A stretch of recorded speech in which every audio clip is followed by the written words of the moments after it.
പ്രിയപ്പെട്ടവരെ, good morning. മലയാളത്തിൽ വന്ന് കഷ്ടപ്പെടുന്നത് ഓരോ മലയാളിയും സന്തോഷത്തോടെയാണെന്ന് നിങ്ങൾ കരുതുന്നുണ്ടോ? ഒരിക്കലുമില്ല. എന്താണെന്ന് പറഞ്ഞാൽ, നമ്മുടെ ജീവിതം, നമ്മുടെ ഫാമിലി, നമ്മുടെ മറ്റുള്ള കാര്യങ്ങളെല്ലാം വിചാരിച്ചിട്ടാണ് ഇവിടെ വന്ന് വർഷങ്ങളോളം നിൽക്കുന്നത്. പിന്നെ ഇവിടെ എത്തിക്കഴിഞ്ഞാൽ നമുക്ക് വിളക്കിൽ പാറ്റ വീണ പോലെയാണ്. അതാണ് അത്. എപ്പോഴും വിളക്ക് കത്തിച്ച് വെച്ചാൽ പാറ്റ വന്ന് വീണുകൊണ്ടേയിരിക്കും. ഇതാണ് സംഗതി. ഒരു കാരണവശാൽ ഇവിടുന്ന് മോചനമുണ്ടാവില്ല. നമ്മൾക്ക് ഒരിക്കലും മോചനമുണ്ടാവില്ല. അതാണ് ഗൾഫ്. പോയവർ വീണ്ടും തിരിച്ചു വരുന്നത്.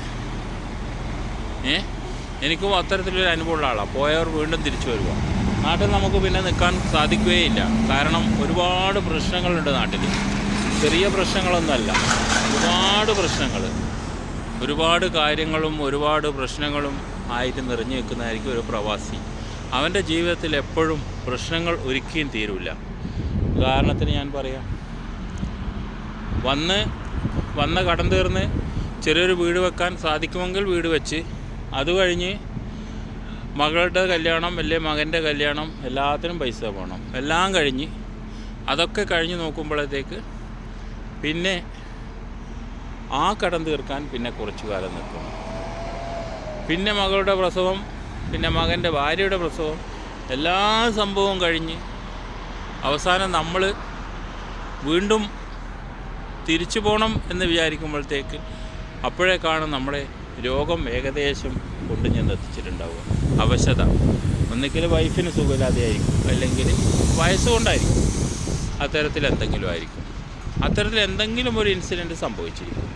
ഇതാണ് ഒരു പ്രവാസിയുടെ ജീവിതം. അതുകൊണ്ട് ഒരിക്കലും നമുക്ക് ഇവിടുന്ന് ഒരു കാരണവശാലും ഒരിക്കലും മോചനമില്ല. നിങ്ങളിപ്പോൾ കണ്ട ഈ സമയമാകുമ്പോഴത്തേക്ക്, ഇപ്പോൾ സമയം രാവിലെയാണ്, രാവിലെ 6 മണി ആയിട്ടില്ല. ഇവിടുത്തെ 6 മണി ആയിട്ടില്ല. അപ്പോഴത്തേക്ക് തന്നെ ഇതാ കടകൾ തുറക്കുന്നുണ്ടോ, തുറന്ന് അവരവരുടെ കാര്യങ്ങൾ, എല്ലാ കടകളും ഇങ്ങനെ സ്റ്റാർട്ടായി. നാട്ടിലാണെങ്കിൽ 7 മണി ആവും, അല്ല 8 മണിയായാലും 9 മണിയോ 10 മണിയോ, എത്രയായാലും ഒരു കുഴപ്പമില്ല. അതങ്ങനെ പോയിക്കോളും. ഇവിടെ ആവുമ്പോൾ ഉള്ള അവസ്ഥ ഇത്തരത്തിലാണ്.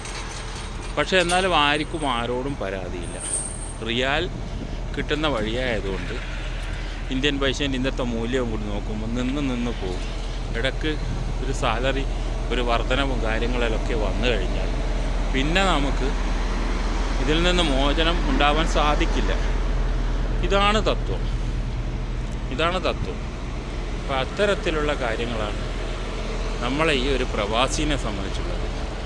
നമ്മളെ വിചാരിക്കും മറ്റുള്ളവർ കാണുമ്പോൾ ഗൾഫ് വാരിയിട്ട് വരുന്നത്, ഇതൊക്കെ വെറുതെ. അത്തരത്തിൽ നമ്മൾ പൈസ കൊടുത്തിട്ടില്ലെങ്കിൽ, നമ്മൾ കടത്തിന് ചോദിച്ച് പൈസ കൊടുത്തിട്ടില്ല, അതും പ്രശ്നമാണ്. അപ്പോൾ അത്തരത്തിലാണ് കാര്യങ്ങളെല്ലാം. അതുകൊണ്ട് ഓരോ പ്രവാസിയും ജീവിതം ഇത്തരത്തിലാണ് നടക്കുന്നത്. അപ്പോൾ എല്ലാവരും മനസ്സിലാക്കുക, പ്രവാസി എന്നാൽ വാരിക്കെട്ടിക്കൊണ്ടിരുന്ന ആളൊന്നല്ല. ബിസിനസ് ഒരു 1000 ആൾ നോക്കുമ്പോൾ അതിൽ ഒരു 25 ബിസിനസ് ഉണ്ടാവും. ബാക്കിയെല്ലാം സാധാരണ കൂലി, സാധാരണ വേല ചെയ്ത് ജീവിക്കുന്ന ശമ്പളത്തിൽ. അത് പല കാര്യങ്ങൾക്ക് എടുത്തിട്ട് ഒന്നും ഉണ്ടാവില്ല. നാട്ടിൽ വർക്കേഴ്സ് വരുമ്പോൾ അവർ വിചാരിക്കും വീട്ടിൻ്റെ പണിക്ക് കാര്യത്തിന് വരുമ്പോൾ ഗൾഫെല്ലാം ഇഷ്ടം പോലെ കിട്ടും, പരമാവധി നമുക്ക് ചോദിച്ച് വാങ്ങിക്കളയാണ്.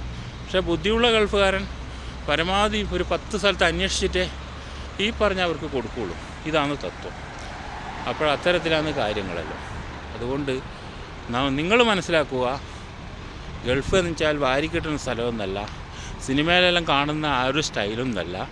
ഗൾഫ് എന്ന് പറഞ്ഞാൽ കഠിനാധ്വാനത്തിലൂടെ മാത്രമേ നമുക്ക് ഒരു 10 ഉറുപ്യ കിട്ടാനുള്ള വഴി തുറക്കുകയുള്ളൂ എന്നുള്ള കാര്യം നിങ്ങൾ ഓരോരുത്തരും മനസ്സിലാക്കുക. അത്രയേ എനിക്ക് പറയാനുള്ളൂ. അപ്പോൾ നമ്മുടെ എല്ലാം ജീവിതം ഇത്രയേ ഉള്ളൂ. എന്തെങ്കിലും ഒരു ദിവസം ഏജെല്ലാം മാറി വന്ന് ഒരു 10, 25, 30 കൊല്ലം ഇവിടെ നിന്ന് അവസാനം എന്തെങ്കിലും ഒരു രോഗത്തിൻ്റെ ഒന്നിക്ക് സ്ട്രോക്കായിട്ടോ, ഇല്ലെങ്കിൽ ഒരു സ്ട്രോക്കായിട്ടോ, ഇല്ലെങ്കിൽ ഒരു അറ്റാക്കായിട്ടോ, എന്തെങ്കിലും ആയിട്ട് തീർന്നു പോകുന്ന ഒരു ജീവിതമാണ് ഒരു പുറരാജ്യക്കാരൻ്റെ. ഇത്രയേ എനിക്ക് പറയാനുള്ളൂ. അപ്പം എല്ലാവർക്കും എൻ്റെ നല്ല ദിനാശംസകൾ നേരുന്നു.